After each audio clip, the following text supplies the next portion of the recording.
Good morning. Good morning. And welcome to Unity of Ocala. We're so glad you're here. I welcome you on behalf of the entire spiritual community. My name is Eileen Ricker, and I'll be kind of spearheading this motion today. We have a opening prayer. If you'll join me, please. Dear God, Great Spirit, please make your presence felt today as we come together in unity. Open our hearts to love, open our minds, strengthen our spirits. Give us the words to comfort and heal others. We give thanks for all the blessings we have and ask that our eyes be open to see them. We are richly blessed. May we shine our light into a world which is in need of the light of love and wisdom. We ask that Unity of Ocala be a blessing to all who come together here as old friends. And we ask that our message of hope attract new friends and all who seek truth. In the name and the Spirit of Jesus Christ. Amen. And we have some live music from our Unity of Ocala music group. As the OMG get up here, that's the Unity Ocala music group, OMG. Mike, are we got guitar? Okay.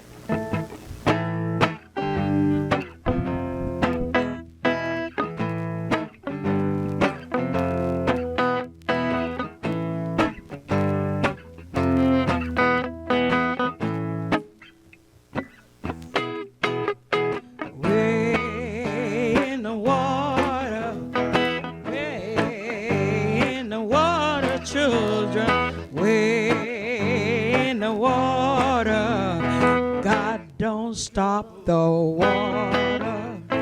Who's that young girl dressed in red?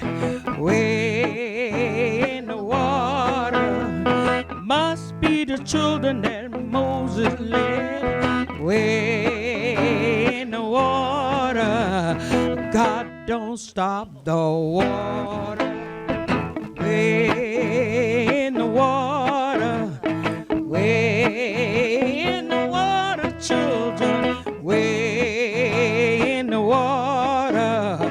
God don't stop the water. Who's that young girl dressed in white?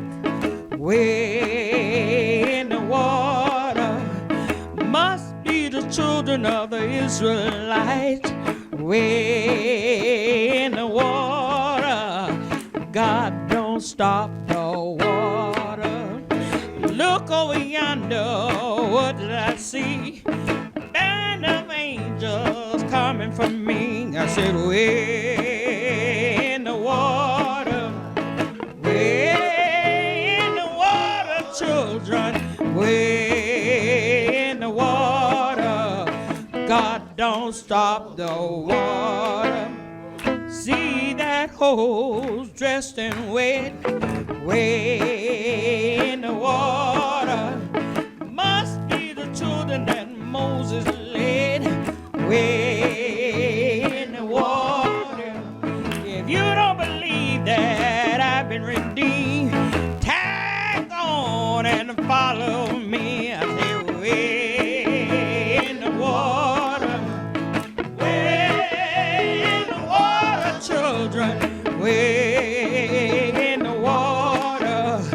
God don't stop the water. God don't trouble the water. God don't trouble the water.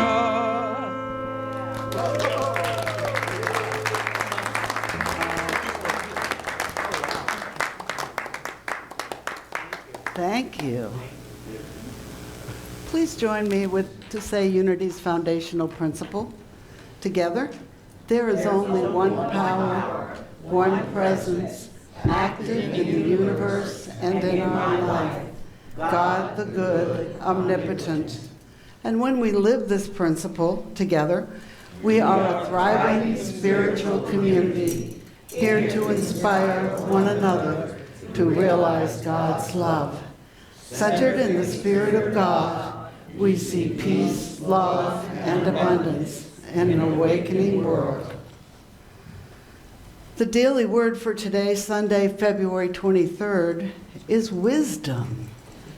And our affirmation is, wisdom guides my words and actions.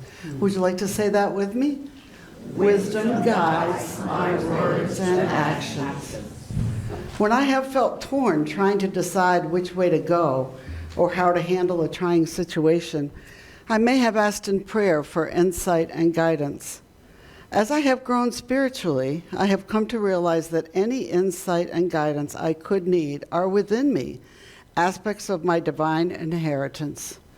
Divine wisdom is my ability to intuit, to sense, and to discern my best choice. I pay attention to my hunches, flashes of inspiration, and the whispers of guidance I feel in my quiet moments. I believe they are divinely inspired, even if they surprise me. In confidence and with gratitude, I move in the direction of my highest good, trusting in my innate wisdom. And our scripture today is from Isaiah 30, verse 21. When you turn to the right or when you turn to the left, your ears shall hear a word behind you saying, "This is the way, walk in it." And we have live music again, and after the live music, we'll go into meditation and talk with our guest speaker today, Lynn Woodland. Thank you. This is a beautiful song by Tracy Chapman. It's got a lot of concepts in it, like the water and being ready and moving forward in our path and jumping into the water, overflowing.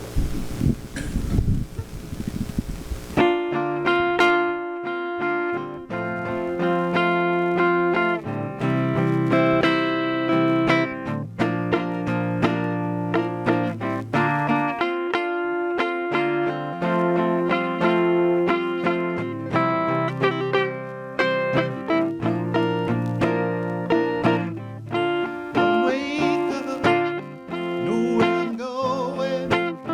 Say I'm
Well, I don't know if it's been up here or not. First, good morning. Good morning. I don't know if the topic has been up here or not, but today is going to be all about opening the flow of prosperity and abundance. And I know usually we do a meditation and then there's a talk. I always reverse them. So I'm left-handed, so I do everything backwards. Prosperity. I think prosperity work really has comprised a huge amount of New Thought teachings and personal growth work in recent decades. And a lot of popular law of attraction teachings make it look very simple. We change our minds and then poof, lots of money just starts flowing in, and sometimes it is really just that easy. Personally, I've found money can be kind of easy to manifest because it's not really anything real, it's this abstraction. But, I still hear from people they've done their vision boards and they've said their affirmations and they've listened to their tapes. And they say, well, I've had all these cool little synchronicities, but the big stuff, when do I get the big stuff? And, well, there's a lot of complicated reasons why it doesn't always work, like poof. That could be a whole weekend workshop, and then some. Some of the failure, I think, in some of the early New Thought teachings, not New Thought, but I would say prosperity teachings, a lot of them that came out in the 80s, it's not that they're wrong, it's that they're not quite complete. When a lot of this stuff came out in the 80s, remember, I know a lot of us are old enough, we remember Louise Hay and Shakti Gawain and a lot of those, classics. Those messages were exactly what we needed to hear then.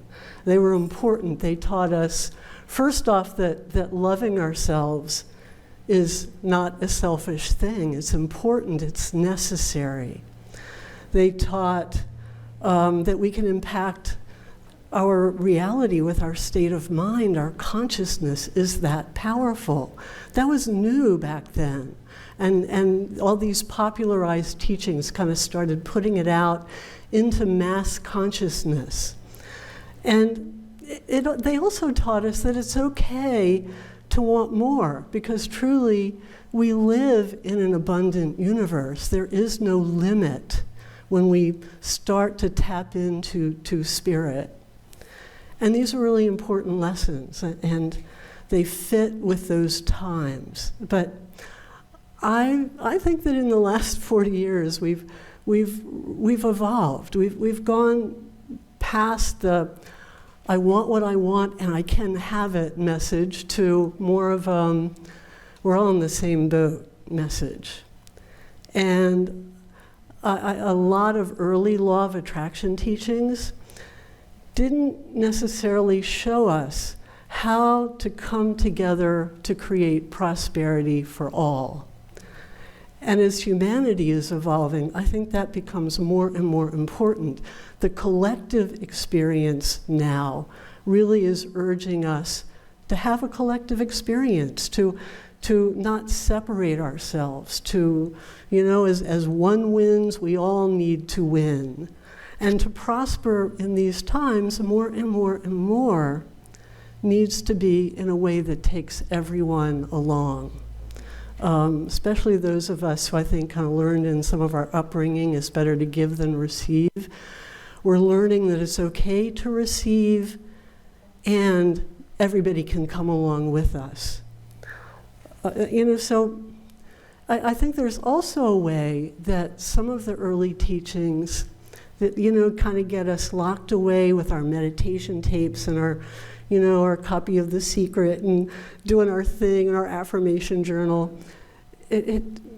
At first it's exhilarating. We're imagining what we want, our desire, as if it's here now, as we were taught to do, right? We just picture it as though it's happened. And that's this big experience. Then we come out of that. then we're watching and waiting. Okay, where is it? Where is it?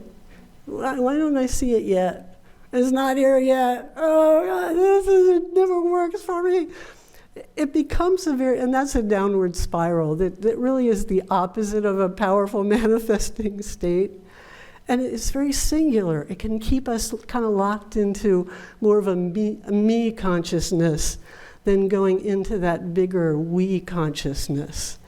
And a model I've been using in my work as an evolution of these teachings involves tapping into the power of all of us together as really as part of the process. And in this model, we come together and we give loving intention to everyone's highest good in a way that really does result in all of us having exponentially more than our own energy working on our behalf.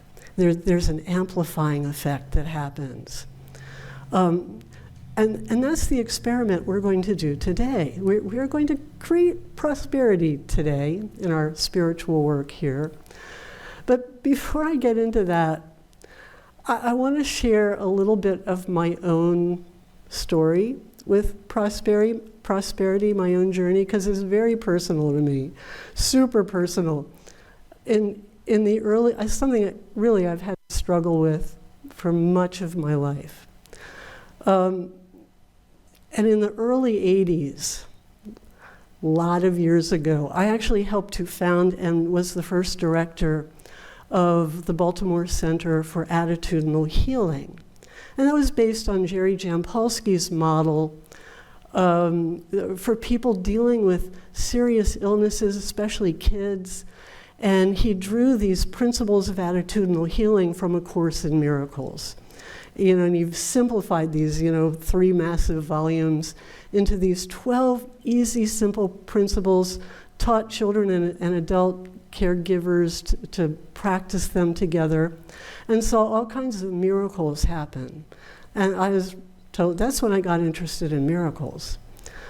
And we started that center, and it was wonderful. We started seeing miracles, and then suddenly we didn't have enough money. We were like running out of money. And being the director, that kind of landed right on my shoulders. And I worked harder and harder to make ends meet. I kind of whined to God, like, God, here I'm doing your work. Why have you not put me on your payroll? What gives? And, my clearer moments, I would actually do some meditating on this. And, okay, God, I'm going into my higher self now. I'm putting the panic away. Tell me what to do.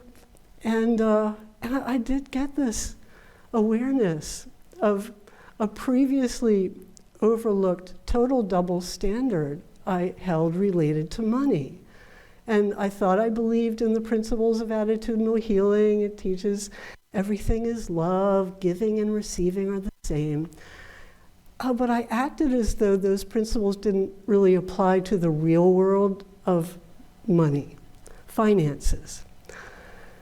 And the more I meditated on this, the more my inner guidance made it clear that I had to clean up this rift between my spiritual beliefs and the way I lived my life. And it told me that if I wanted to create more of something, especially something that feels scarce, I have to be willing to give it unconditionally.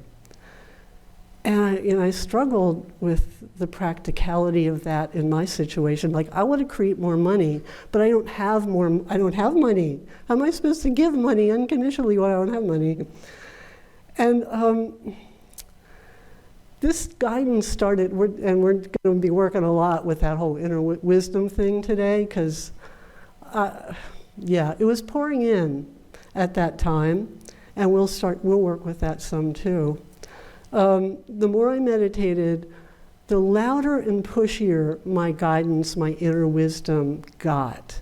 And it gave me very specific instructions to eliminate all fees for the center's professional trainings and workshops, because our support services were all free.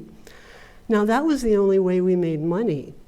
And the instruction was to just ask people to give whatever they wanted as an unconditional gift of love. And now this is way back in the 80s, and you see, a lot more workshops offered on a donation basis nowadays. That really wasn't a thing back then. Just wasn't so much of a thing. And it was scary, really scary.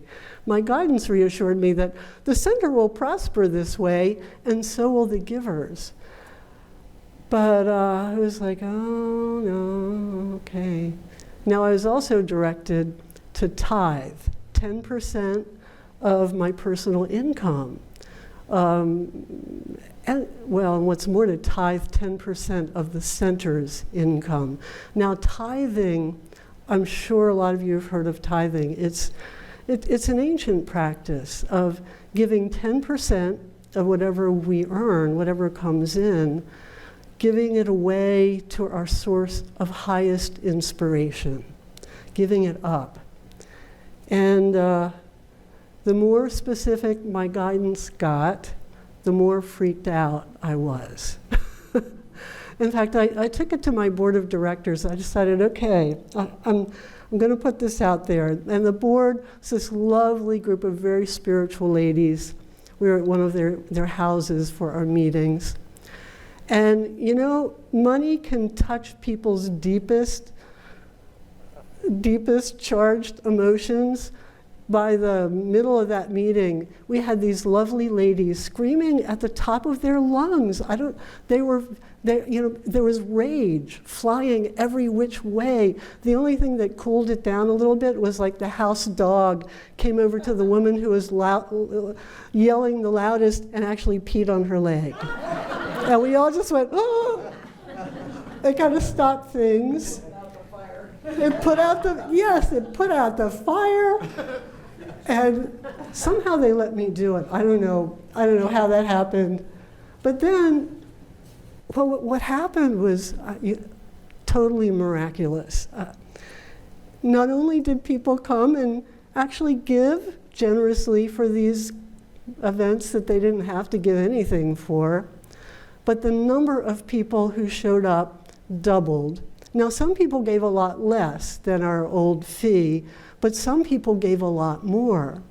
So practically overnight, we per person averaged about the same amount as the old fee. And practically overnight, we just doubled the center's revenue. It was that quick. And I set up tithing accounts for myself, for the center, and I just started putting it away. I didn't spend it right away, partly because I wanted to make sure I could live without it. It was like, oh. But the other part was I didn't know quite where to give it yet. I wasn't sure. And then one day, I got a call from a man from the Washington, D.C. Center for Attitudinal Healing. It was our sister organization.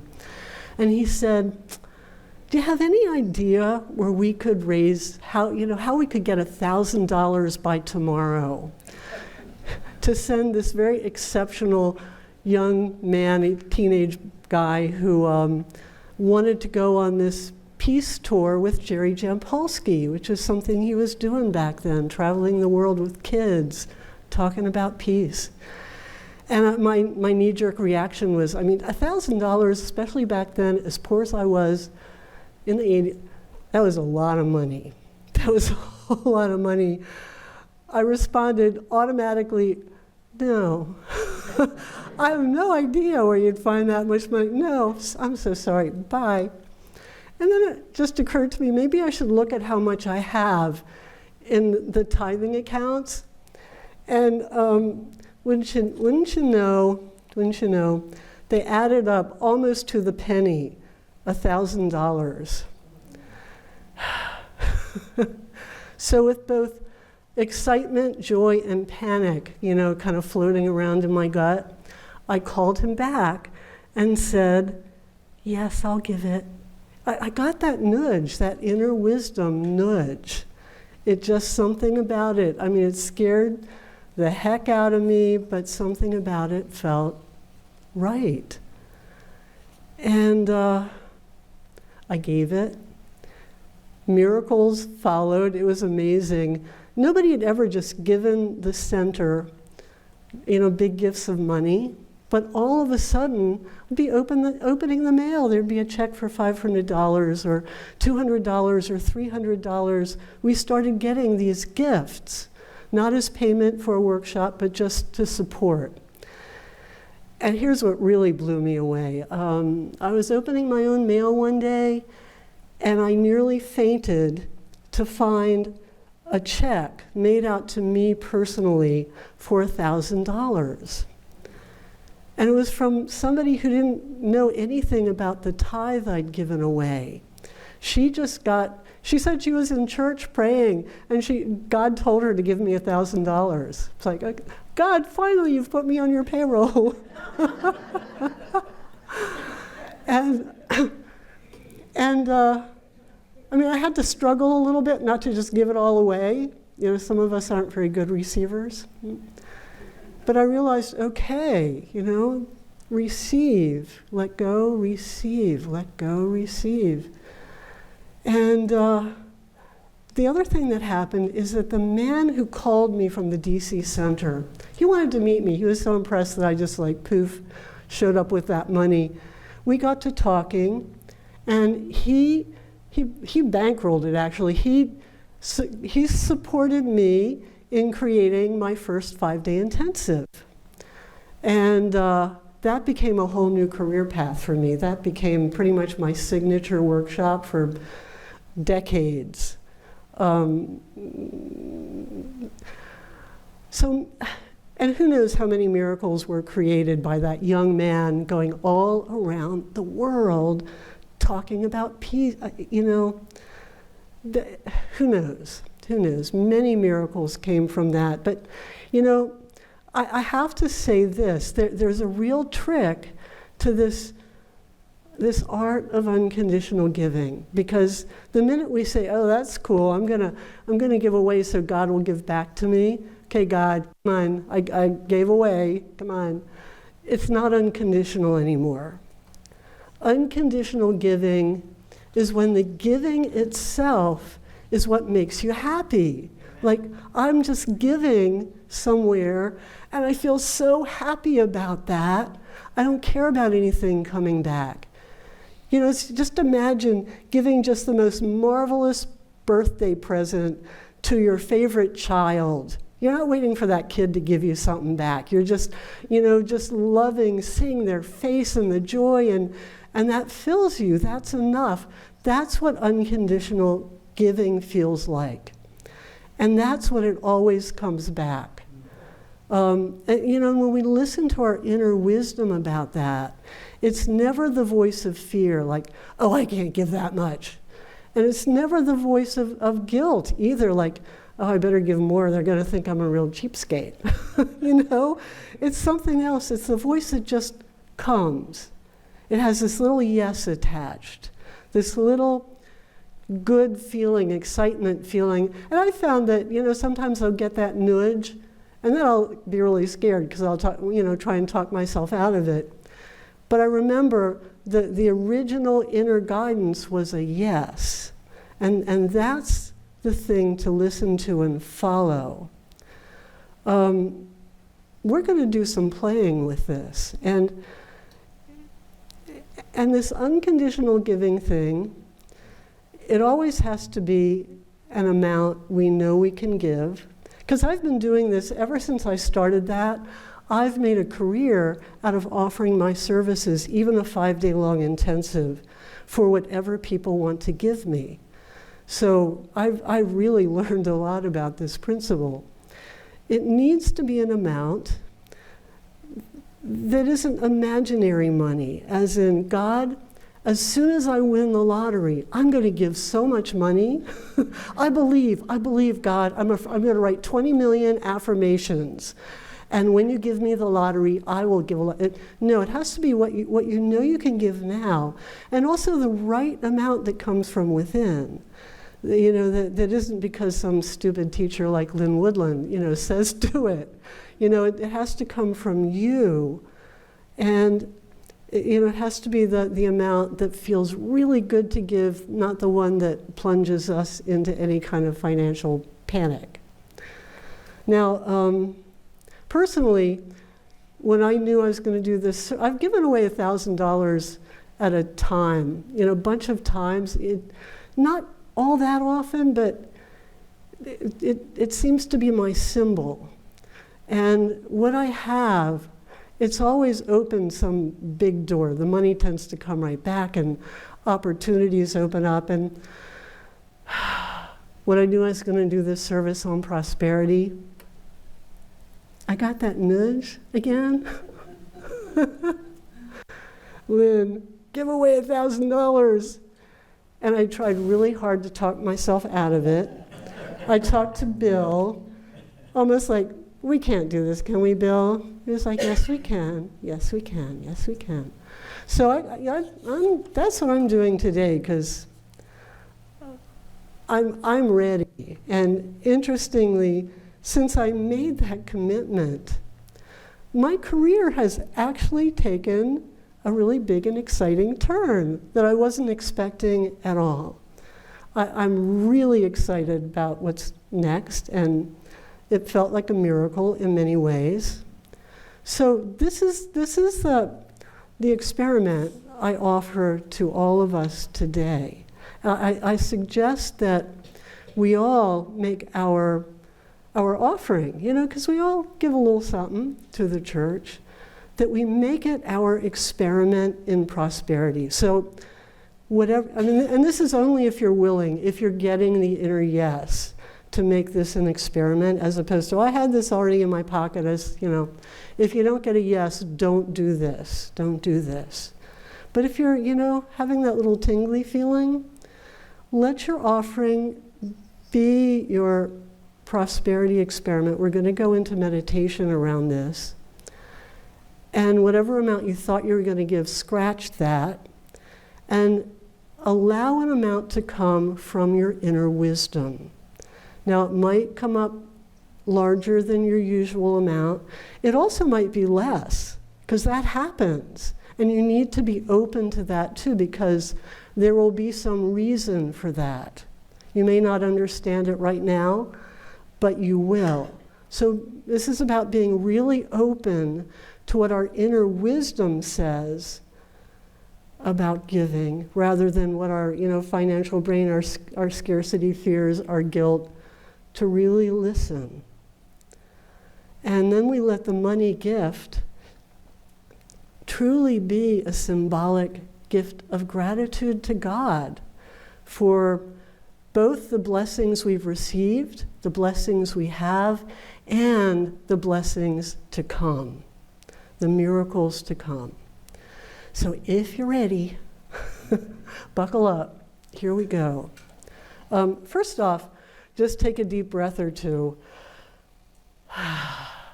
And if the talk of giving money triggers anxiety for you, breathe it out. You might even need to shake it out, like, shake it out. And then close your eyes. Close your eyes.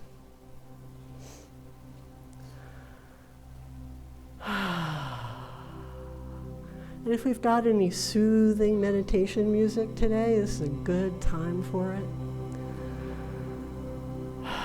And just take a moment to breathe. Let your body relax. Quiet your mind with some deep, full breaths.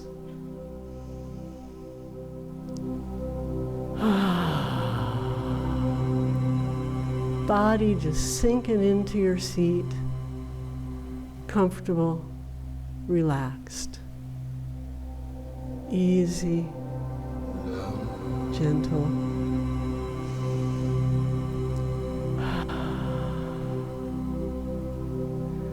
And ever so softly, let your awareness expand to include your higher, wiser spiritual self. A part of you that is always one with God. A beautiful, radiant being of light and love. That is your true self.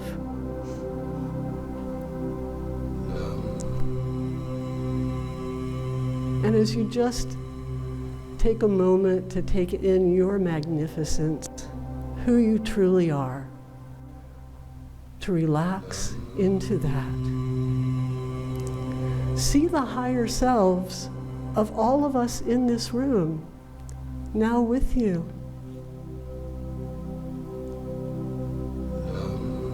And imagine that we've come together today purposefully to assist each other, not just to listen to me, but to assist each other in releasing limitation and growing in prosperity. We are so much more powerful together. Our joined intentions quicken our growth so that things that have seemed difficult in the past now can come more easily. And you don't even need to believe this. Just imagine things can be easier now because we have the support of one another. And in your mind's eye, picture all of these other souls around you and let your heart open to them. Some you know, some you don't know, doesn't matter.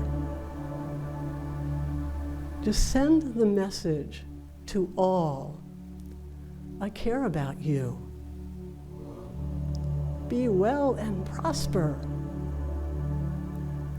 And imagine your love, like rays of light, connecting you now to everyone here. And you can just feel the energy in the room building. Higher and higher as our love connects one to the other, amplifying, growing. And as we do this, we connect with something greater than our human selves. We tap into this beautiful sea of abundant light. So imagine us all just floating, flowing in this ocean of divine light. And it's the essence of beauty. It's the sweetness of life. It's the source of absolute well-being. It is pure divine love.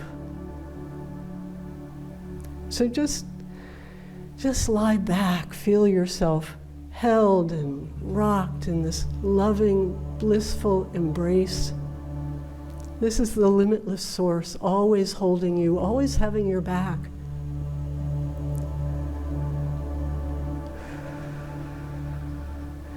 And you just breathe it in with every breath.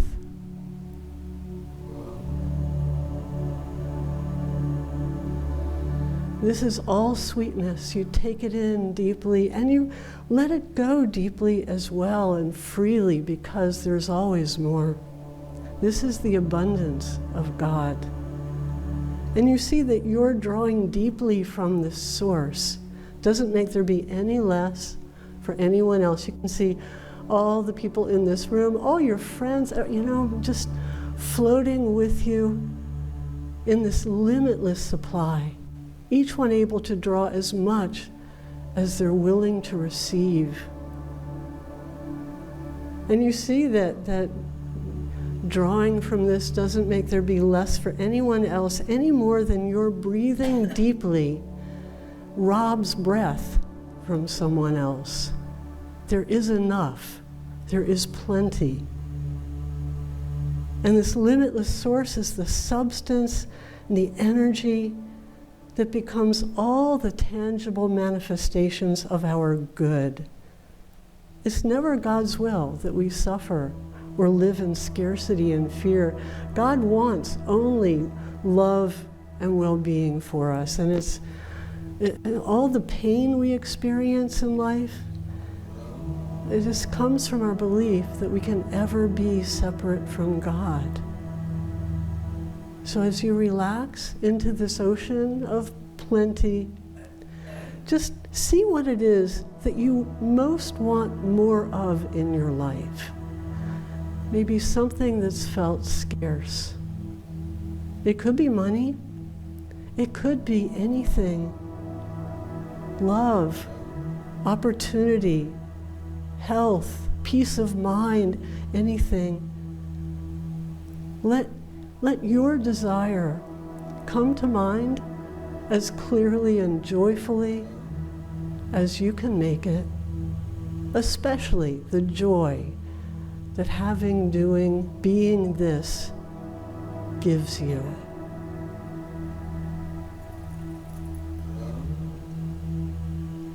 And offer up your desire as a request to the universe in the form of this God or something better, trusting God to know what better is. Offer it up. This God or something better. And then let it go like you would let go of a beautiful butterfly that came to you for a moment. You might just notice lots of butterflies flying up and out and into the universe from our room. And now, ask God to guide your higher wisdom to an amount of money that is just the right amount for you to experiment with today, an amount that you can give as an unconditional gift joyfully back to God, that in some way really embodies your gratitude for all the blessings you've received and the even greater blessings to come. And this is going to be the perfect amount for you. It's not about what you think you should give. It's not about what you're afraid to give. It's the amount that feels like the right one to experiment with. And when you get that in mind, get that amount in mind, just imagine you're turning this substance of money that truly is just an abstraction. You're turning it into the pure energy of light and divine love. Think about when you hold your offering in your hand. It starts out as, as matter. And imagine that you're turning that into pure energy of God, filling it with light, filling it with your love, your faith, your anticipation, your gratitude. And then you let it go. And imagine that gift now joining with the gifts of everyone here in this room. And it joins with all the light and love being released here today. And because we've given it such a powerful charge, maybe sometimes we just let go of our offering, we don't think about it. Today we're giving it a truly magical charge.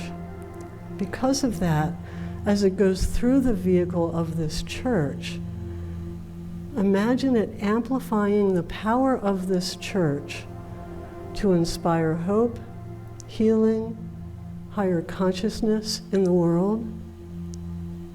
And so your heart just feels overwhelmed with the joy of this released power for good. And know that this money may facilitate miracles for people we will never know. And because money really is made to go from person to person, from place to place, really through people. This energy that we release is extending further and further. You might see it just travel all around the world, and it eventually comes back to us multiplied. So picture now the incredible joy in this room as one after another of us receives all kinds of wonderful coincidences, prosperity, blessings of all sorts, opportunities, healing, and most of all, joy. Joy, just feel the joy just percolating in the room as this gift of love picks up steam, heals the community around us, the world at large comes back to us even bigger and comes right into our own lives and hearts. And just be grateful. Be grateful. Be grateful. Take a deep breath. Just gently bring yourself back in gratitude. And now, Miss Sheba and company, take it away.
In place when things go wrong out in the world.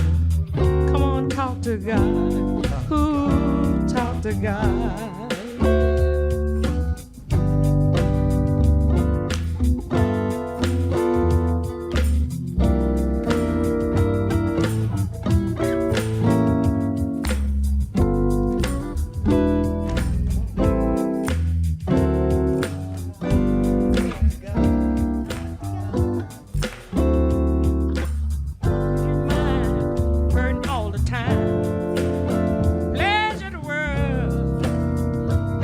Your time. God is knocking within your heart. Oh, let him in. Please, oh, let him in. To yourself, you must be true. Go in and talk to God. When things go wrong out of the world, come on, talk to God. When a man or woman just won't do, drug and alcohol that make a fool of you. When things is wrong, come on, oh, talk to God.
water back. Just remember that. Thank you very much, ladies and gentlemen.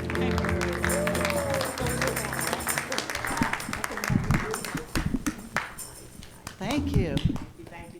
Will the ushers come forward, please?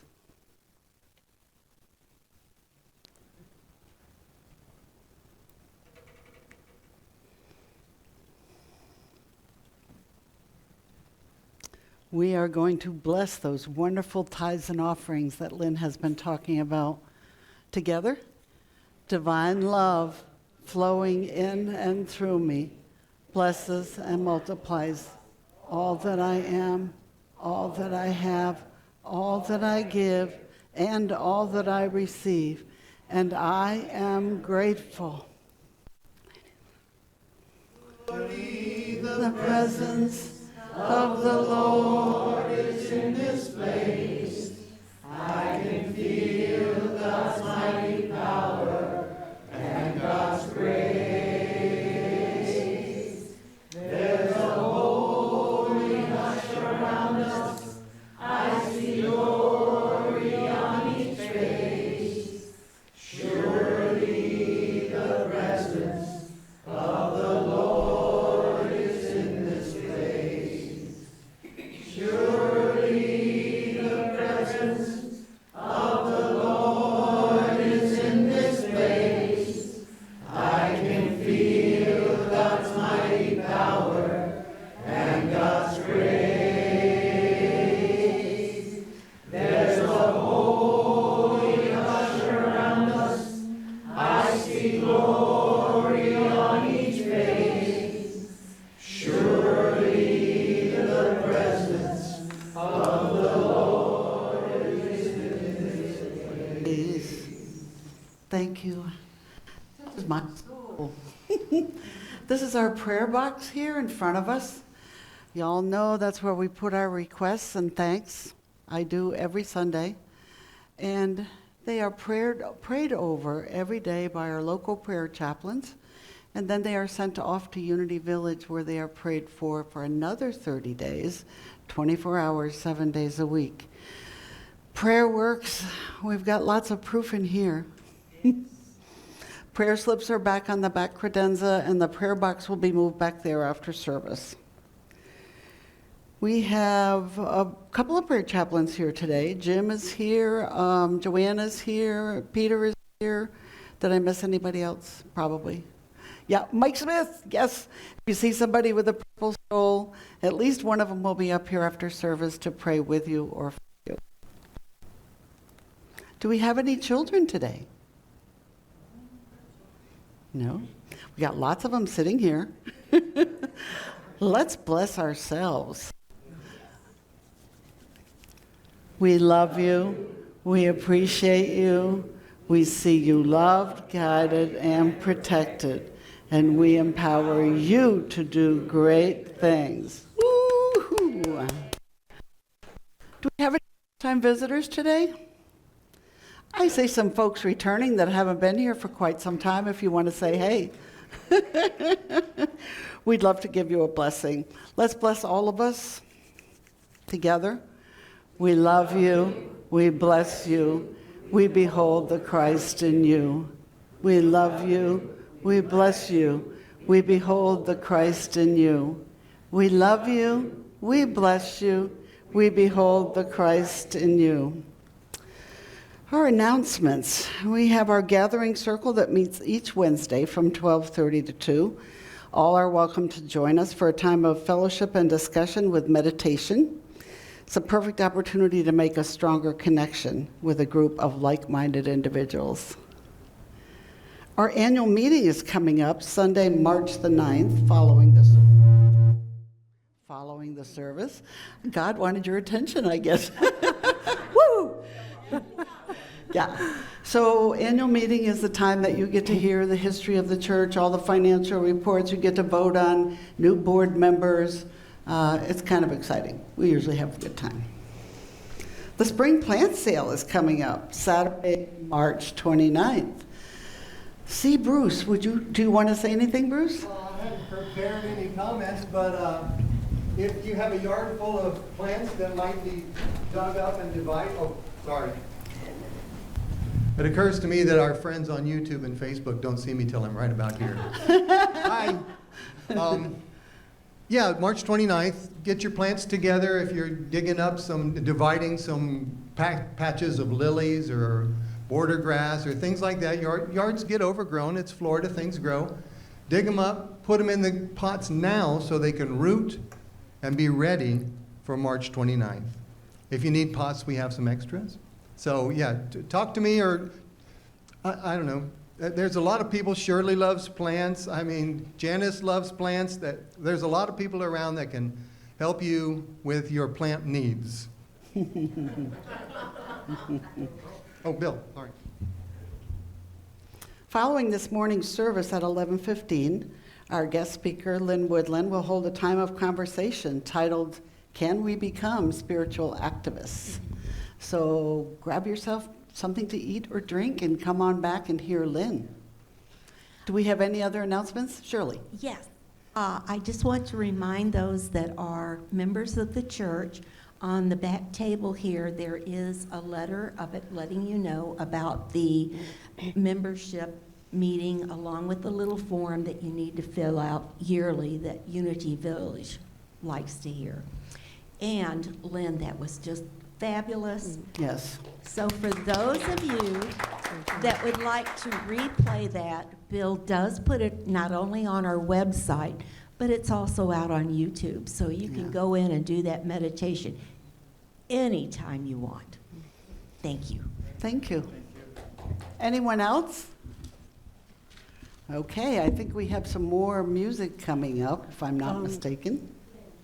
No, Lynn has something to say. Yeah. Oh, I'm so sorry. You know, I hope you'll stay for the conversation, because here we are, we're getting to the end of Black History Month, which some are hoping to disappear from the calendar. And Unity is so known for being a change agent through prayer. Some churches do a lot of, more political action. I'm wondering if there's something that is it combines both, that combines social justice, like taking action, as well as using our state of consciousness. And I don't even know what that means. I'm hoping you all will have incredible ideas that may make us, as powerful as we are, as a church of prayer, even more powerful in healing the world around us. Amen. And I know we stand for our final affirmation, but we have a kind of a surprise song to kind of get us in the mood for what's next. Maybe we could all stand for this and then go right into the affirmation.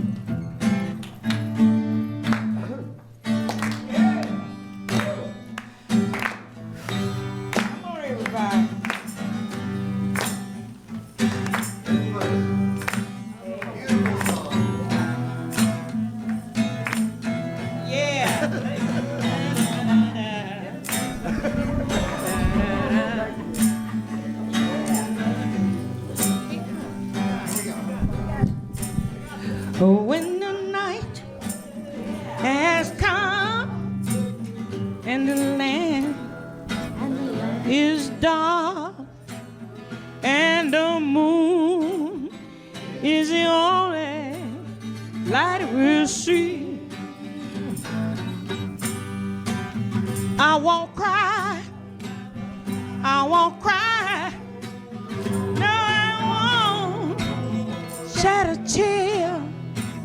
Not as long as you stand by me.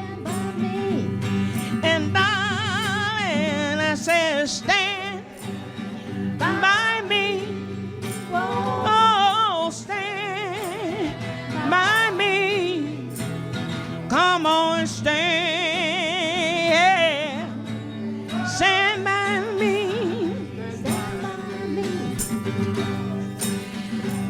The sky we look upon should crumble and fall, and the mountain should crumble to Listen. I won't cry. I won't cry. Oh, I won't shed a tear. Just as long as you stand by me. And darling, I say stand. Oh. Well, stand by me, y'all. Come on and stand. Oh, stand by me. It's a lot of things going on in the world today, and we have to come together and stay together. Stand with each other. I love you. Look at the person, say, I love you. I love you, and I will stand by you. Because unity is standing by all of us. Stand, keep on standing.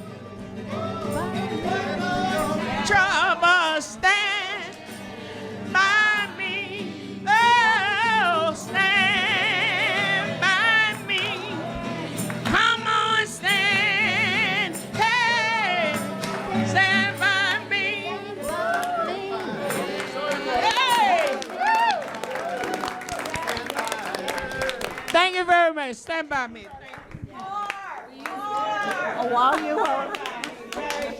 While you are all standing, can we say the prayer for protection, We're not please? done. We're not done. The light of God surrounds me. The The light love of of God God enfolds us. The love Power of God protects protects us. and the The presence of God watches over us. wherever Wherever we are,